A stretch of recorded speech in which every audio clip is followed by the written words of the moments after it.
सभी को राधे राधे, जय श्री कृष्णा। दोस्तों, आज की वीडियो में हम निर्जला एकादशी की संपूर्ण विधि के साथ साथ 2 सेवाओं के बारे में भी बताएंगे जिन्हें करने से आप निर्जला एकादशी का 1000 गुना फल प्राप्त कर सकते हो। साथ ही साथ जिस किसी के घर में लड्डू गोपाल जी विराजित है, युगल सरकार विराजित है, ठाकुर जी की सेवा करते हैं, उनके लिए तो निर्जला एकादशी का बहुत बड़ा महत्व है। इसलिए वीडियो को अंत तक अवश्य सुनना, इसकी बिल्कुल मत करना, क्योंकि आपको संपूर्ण विधि भी पता चल जाएगी। साथ ही साथ हम एक भक्त का अनुभव भी आपके साथ शेयर करेंगे कि इन 2 सेवाओं को करने के पश्चात उन्हें क्या फल प्राप्त हुआ और इस विधि से निर्जला एकादशी करने के पश्चात उनके जीवन में क्या बदलाव हुआ। निर्जला एकादशी को भीमसेन एकादशी भी कहा जाता है, क्योंकि 5 पांडव में सिर्फ भीम ऐसे थे जो भूखे नहीं रह सकते थे। इसलिए व्यास जी ने उन्हें निर्जला एकादशी के महत्व के बारे में बताया।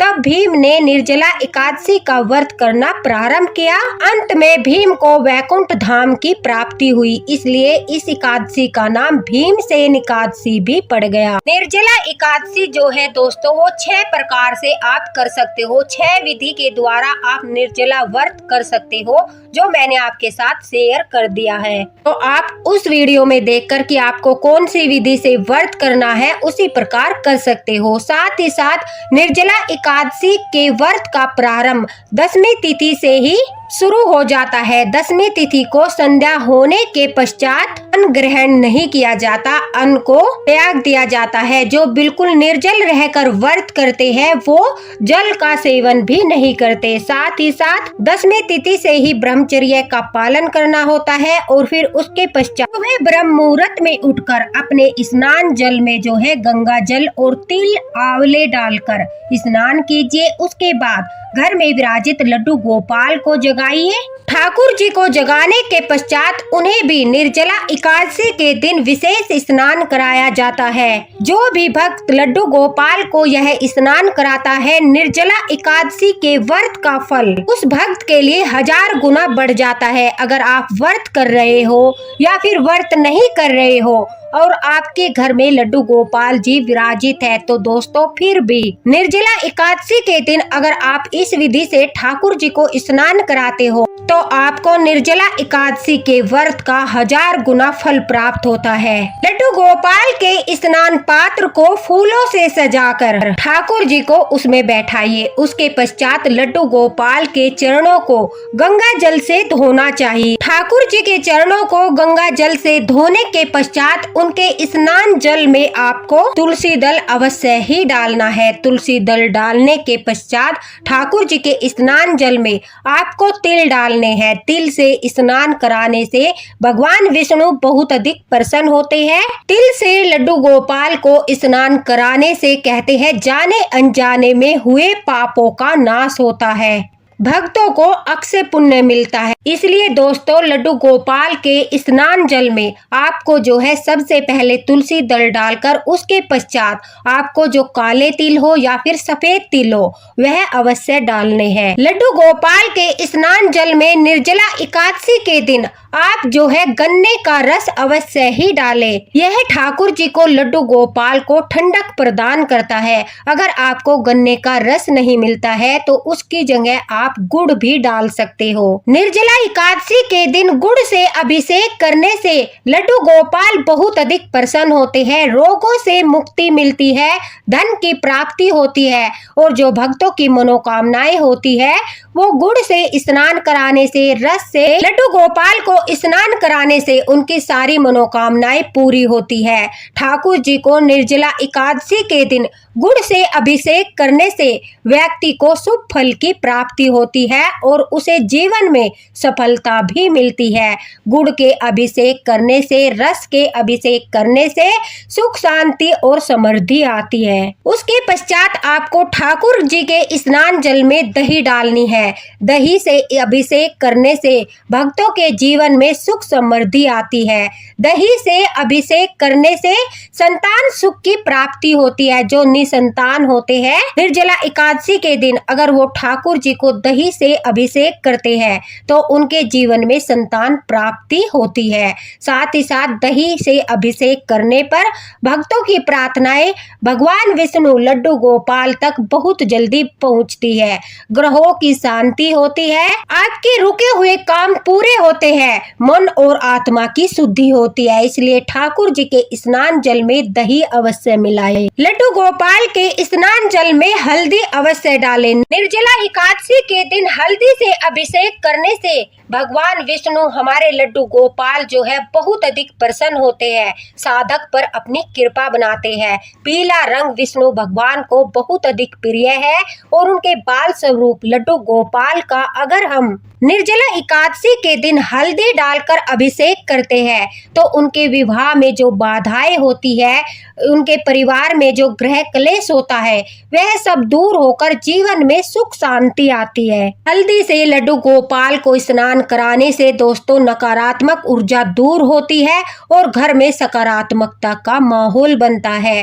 ठाकुर जी की कृपा होती है और हल्दी जो है वो धन का प्रतीक माना जाता है। इसलिए हल्दी की गांठ जो है ठाकुर जी के स्नान जल में अवश्य डालनी चाहिए। अगर आपके पास हल्दी की गांठ नहीं है तो आप थोड़ी सी जो है हल्दी अपने हाथों में लेकर ठाकुर जी के स्नान जल में जो आप सब्जी में डालते हो वही पिसी हुई हल्दी भी आप ठाकुर जी के स्नान जल में डाल सकते हो। ठाकुर जी के स्नान जल में निर्जला एकादशी के दिन लौंग का जोड़ा अवश्य डालना चाहिए। लौंग का जोड़ा डालने से आपके घर में जो नकारात्मक ऊर्जा है वो दूर होती है। अगर किसी ने आपके घर में टोना टोटका इत्यादि किया है उसका प्रभाव भी नष्ट हो जाता है। साथ ही साथ लौंग के जोड़े से अभिषेक करने के पश्चात आपके मन में जो नेगेटिविटी होती है वो दूर होती है। साथ ही साथ आपका मन भी शुद्ध होता है। लौंग का जोड़ा लड्डू गोपाल के स्नान जल में डालने के पश्चात ठाकुर जी के अंदर से निकलने वाली सकारात्मक ऊर्जा का प्रभाव बहुत ज्यादा तीव्र हो जाता है, जिससे हमें ठाकुर जी के स्नान का फल प्राप्त होता है। इसलिए निर्जला एकादशी के दिन लड्डू गोपाल के स्नान जल में एक लौंग का जोड़ा अवश्य डालना चाहिए। लड्डू गोपाल के स्नान जल में निर्जला एकादशी के दिन आपको जो है शहद घी भी डालना चाहिए। उसके पश्चात यह जल तैयार करने के बाद जब आप लड्डू गोपाल जी का अभिषेक करते हो तो दोस्तों अगर आपके पास दक्षिणावर्ती शंख है तो निर्जला एकादशी के दिन दक्षिणावर्ती शंख से लड्डू गोपाल को स्नान कराने से वो बहुत जल्दी प्रसन्न होते हैं। माता लक्ष्मी का वास माना जाता है। जो दक्षिणावर्ती शंख होता है कहते हैं उसमें लक्ष्मी जी वास करती है, इसलिए उससे स्नान कराने से उनके स्नान का महत्व और उसका फल भी बढ़ जाता है। अगर आपके पास दक्षिणावर्ती शंख नहीं है तो आपको तांबे के लोटे से या फिर पीतल के लोटे से या फिर चांदी के पात्र से ही ठाकुर जी को स्नान कराना है। स्टील के पात्र से निर्जला एकादशी के दिन भूलकर भी लड्डू गोपाल को स्नान न कराए। इस प्रकार से लड्डू गोपाल को स्नान कराने के पश्चात उन्हें पीले रंग के वस्त्र धारण कराने चाहिए। पीले रंग के, गुलाबी रंग के, लाल रंग के निर्जला एकादशी को ठाकुर जी को वस्त्र धारण कराने के पश्चात लड्डू गोपाल को स्नान कराने के पश्चात जब आप उनके सामने दिया जलाते हो उसी समय आप हाथ में एक चम्मच से थोड़ा सा जल लेकर आप संकल्प करो कि आप किस तरह से आज निर्जला एकादशी का व्रत करना चाहते हो। 6 प्रकार में से जिस भी प्रकार से आप व्रत करना चाहते हो उसी व्रत के लिए आप ठाकुर जी से संकल्प करो और प्रार्थना करो, हे ठाकुर जी अपनी कृपा रखना और हमारे व्रत को पूर्ण करना। कोई भी अड़चन हमारे व्रत में न आए और आपके आशीर्वाद से आज यह निर्जला एकादशी का व्रत करके हम 24 की 24 एकादशियों का फल प्राप्त करें। हमें आशीर्वाद दीजिए। इस तरह से आप व्रत का प्रारंभ कीजिए। ठाकुर जी को पंचामृत, फलों का इत्यादि का भोग लगाना चाहिए। उनकी पूजा आरती करनी चाहिए। निर्जला एकादशी व्रत कथा करनी चाहिए। अगर आप ठाकुर जी को उनके प्रिय भोग लगाना चाहते हो, ठाकुर जी को लड्डू गोपाल को और अधिक प्रसन्न करना चाहते हो तो मैंने उनके 7 प्रिय भोग आप लोगों के साथ शेयर किए हैं।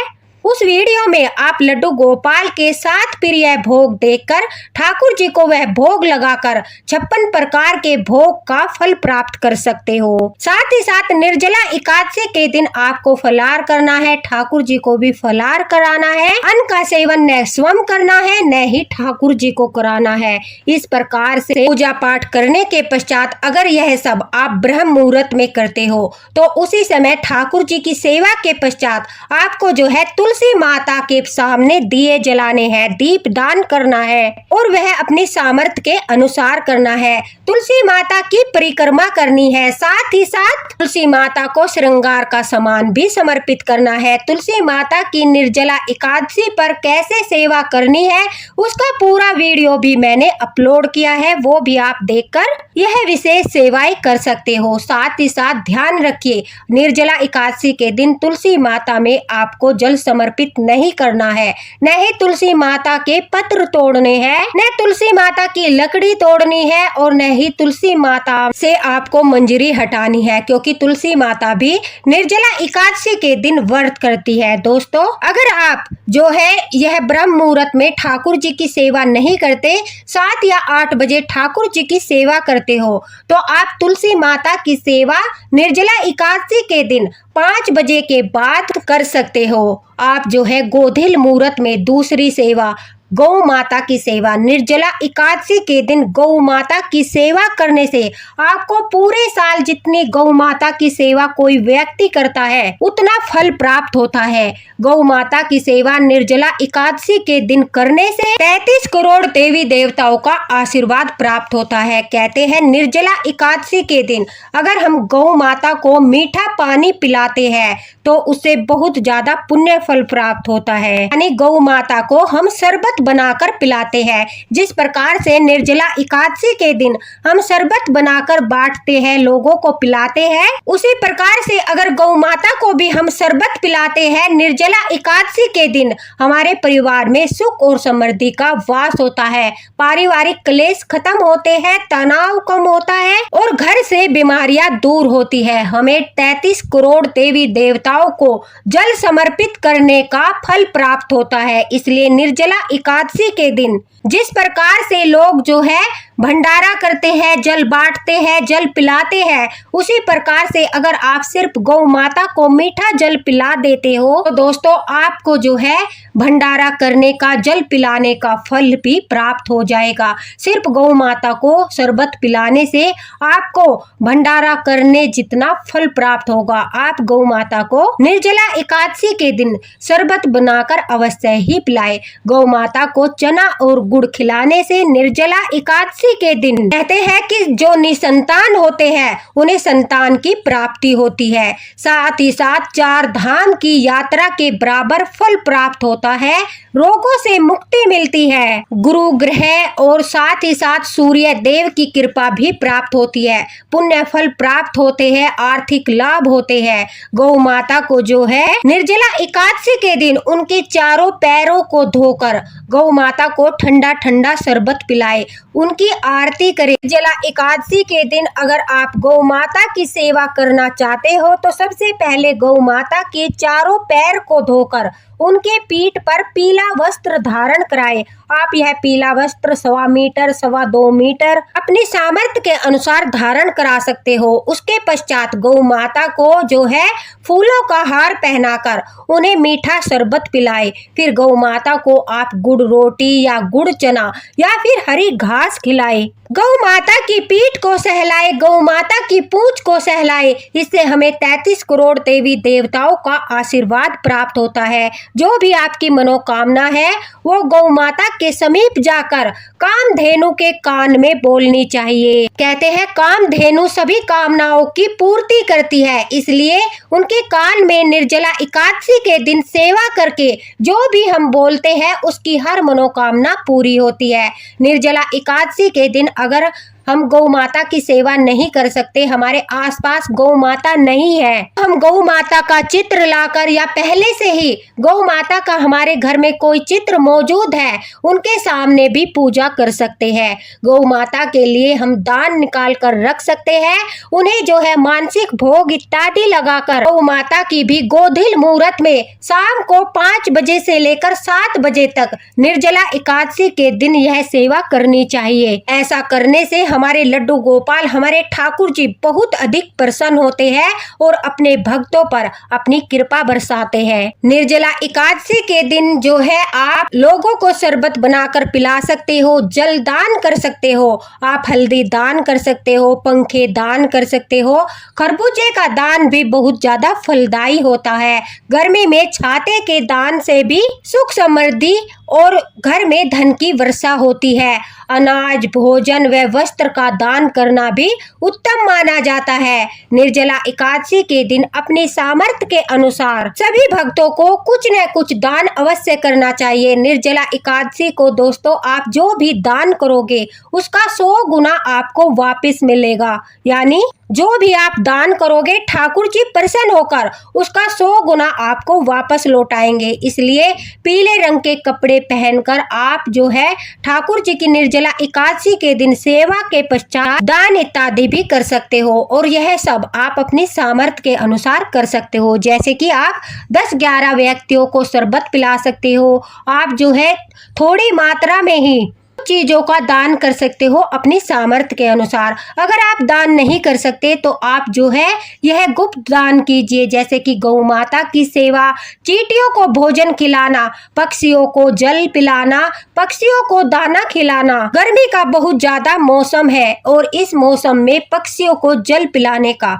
बहुत बड़ा पुण्य प्राप्त होता है। और निर्जला एकादशी के दिन अगर हम निर्जल रहकर एकादशी का व्रत करते हैं और पक्षियों को, पशुओं को जल पिलाते हैं तो उसका 1000 गुना फल हमें प्राप्त होता है। कहते हैं दोस्तों अश्वमेघ यज्ञ के समान हमें फल प्राप्त होता है अगर इस दिन हम पशु पक्षियों को जल पिलाते हैं, उन्हें भोजन देते हैं और गर्मी में उनकी सेवाएं करते हैं। इसलिए निर्जला एकादशी के दिन पक्षियों और गौ माता की सेवा अवश्य करनी चाहिए। आपको बड़े से बड़े दान का फल भी प्राप्त होगा। ठाकुर जी के ओम नमो भगवते वासुदेवाय नमः के जाप करिए। तुलसी माता के नमो नमो तुलसी महारानी, नमो नमो हरि की पटरानी। इस प्रकार से तुलसी माता के भी जाप कीजिए। जाप करते हुए, मानसिक जाप करते हुए, घूमते फिरते काम करते हुए पूरा दिन ठाकुर जी के मानसिक जाप कीजिए। अगर आपके पास माला लेकर बैठने का समय नहीं है तो आप जो है काम करते करते भी जितने भी जाप निर्जला एकादशी के दिन करते हो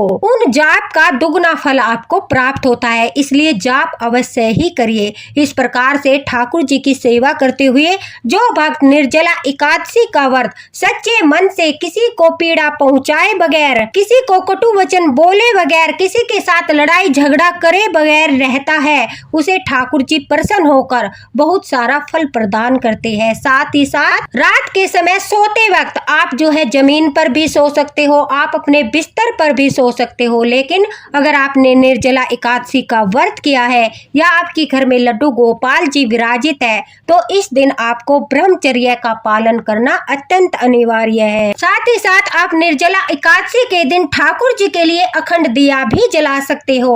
अगर आप अखंड दिया जलाना चाहते हो तो वो भी वीडियो मैंने आप लोगों के साथ शेयर किया है कि आपको किस प्रकार से अखंड दिया जलाना है। साथ ही साथ दोस्तों अब मैं द्वादशी के दिन पारण के बारे में थोड़ा सा आपका मार्गदर्शन करती हूँ। द्वादशी के दिन सुबह उठकर ठाकुर जी को स्नान कराने के पश्चात या तो आप ठाकुर जी के सामने चढ़ा हुआ तुलसी दल को निगल कर पूजा करने के पश्चात उससे अपना पारण कर सकते हो। लेकिन उससे पहले आपको ठाकुर जी को अन्न का भोग लगाना है। या तो आप ठाकुर जी को खिचड़ी बनाकर भोग लगा सकते हो, खीर बनाकर भोग लगा सकते हो, कढ़ी चावल बनाकर भोग लगा सकते हो। अगर इतनी सुबह सुबह आप जो है भोजन नहीं बना सकते तो ठाकुर जी को दही रोटी का भोग लगाकर तुलसी दल निगल कर आप जो है गाय माता को रोटी देकर अपने व्रत का पारण कर सकते हो। अगर आपके अंदर सामर्थ्य है, आप करना चाहते हो, तो द्वादशी के दिन पारण के समय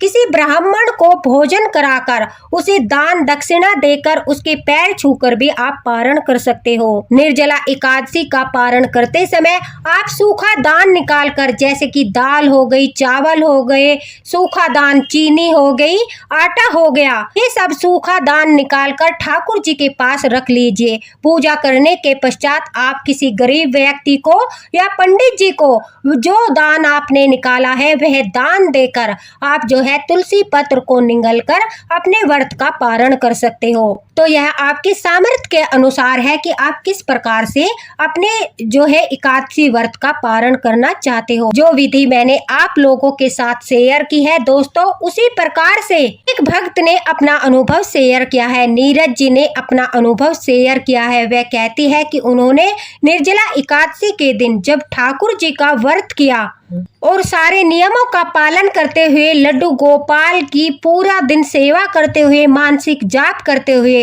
इस व्रत को उन्होंने श्रद्धा भाव और प्रेम के साथ किया, तो रात के समय ठाकुर जी की उनके साथ लीला हुई। नीरज जी कहती है कि रात के समय उन्हें ठाकुर जी के सौपन में दर्शन हुए। वो हमेशा लड्डू गोपाल से शिकायत करती थी कि हे लड्डू गोपाल, आप मुझे दर्शन नहीं देते, लेकिन निर्जला एकादशी को सारी विधि के अनुसार, नियमों के अनुसार पूजा पाठ करने के पश्चात जब उन्होंने ठाकुर जी को विश्राम कराया और स्वयं भी आराम करने के लिए निर्जला एकादशी के दिन वो वहीं पर जमीन पर लेटकर विश्राम करने लगी, तो रात के समय वह कहती है उन्हें लड्डू गोपाल ने दर्शन दिए। उन्हें ऐसा प्रतीत हुआ मानो जिस स्थान पर वह लेटी हुई है उसी स्थान पर बहुत ज्यादा तेज रोशनी दिखाई पड़ रही है। जब वह उस रोशनी की ओर देखती है तो उन्हें उस रोशनी से एक अद्भुत बालक निकलता हुआ दिखाई देता है। नीरज जी कहती है कि वो सौपन में ही ठाकुर जी को पहचान गई और कहने लगी, यह तो मेरे लड्डू गोपाल है, इतना सुंदर रूप तो मेरे ठाकुर जी का ही हो सकता है। और भाव के आंसू उनकी आंखों से बहने लगे। वह कहती है, मैंने अपने ठाकुर जी के चरण स्पर्श किए और ठाकुर जी ने आशीर्वाद स्वरूप उन्हें मोर पंख दिया। नीरज जी कहती है, जैसे ही उनकी आंखें खुली तो वह अपने लड्डू गोपाल को देखने लगी और उनके साथ जो चमत्कार हुआ उसे सुनकर आपके भी रोंगटे खड़े हो जाएंगे। वह कहती है कि ठाकुर जी के सिंहासन के पास एक मोर पंख पड़ा था, जबकि मैंने निर्जला एकादशी के दिन ठाकुर जी को मोर पंख वाला मुकुट धारण कराया था और उसमें सिर्फ 2 ही मोर पंख थे। लेकिन जब मैंने उस मुकुट को देखा कि कहीं ठाकुर जी के मुकुट से मोर पंख निकलकर उनके सिंहासन के पास तो नहीं गिर गया, तो वह कहती है कि उनके रोंगटे खड़े हो गए, क्योंकि ठाकुर जी के लड्डू गोपाल के मुकुट में दोनों मोर पंख मौजूद थे और जो सिंहासन के पास मोर पंख पड़ा था वो बिल्कुल अलग था। मेरी आंखों से भाव के आंसू बहने लगे। आज भी मैं उस मोर पंख को अपने पास अपने सीने से लगाकर संभाल कर रखती हूँ। मैंने उस मोर पंख को लाल कपड़े में लपेटकर अपने मंदिर में ही विराजित किया है, क्योंकि वो मेरे ठाकुर जी का निर्जला एकादशी के दिन मुझे दिया गया आशीर्वाद है। और जिस दिन से मेरे मंदिर में वह मोर पंख विराजित है, जिस दिन से मुझे वो निर्जला एकादशी से मोर पंख मिला, उसी दिन से मेरे परिवार पर ठाकुर जी की असीम कृपा है। अगर आप भी चाहते हो कि नीरज जी की तरह ही आपके साथ भी लड्डू गोपाल कोई लीला करे, आपके ऊपर भी कृपा करे, तो निर्जला एकादशी के दिन श्रद्धा और प्रेम के साथ, पूरे भाव के साथ नाम जाप करते हुए निर्जला एकादशी का व्रत अवश्य ही करें। दोस्तों, वीडियो को ज्यादा से ज्यादा शेयर कर देना ताकि सभी लड्डू गोपाल भक्तों तक वीडियो पहुंचे और लड्डू गोपाल की यह अद्भुत सेवा करके वो भी फल प्राप्त कर सके। साथ ही साथ अगर वीडियो पसंद आया हो तो लाइक भी अवश्य ही करना। दोस्तों, अगर आप कुछ पूछना चाहते हो तो कमेंट बॉक्स में आप पूछ सकते हो। मैं आपको समय से रिप्लाई अवश्य ही करूंगी, ताकि आपको निर्जला एकादशी व्रत में कोई भी परेशानी न हो। आपके मन में कोई भी संदेह है तो आप कमेंट बॉक्स में लिखकर मुझसे पूछ सकते हो, आपको रिप्लाई अवश्य ही मिलेगा। इसी के साथ राधे राधे, हरे कृष्णा। मिलते हैं अगले वीडियो में अगली लीला कथा के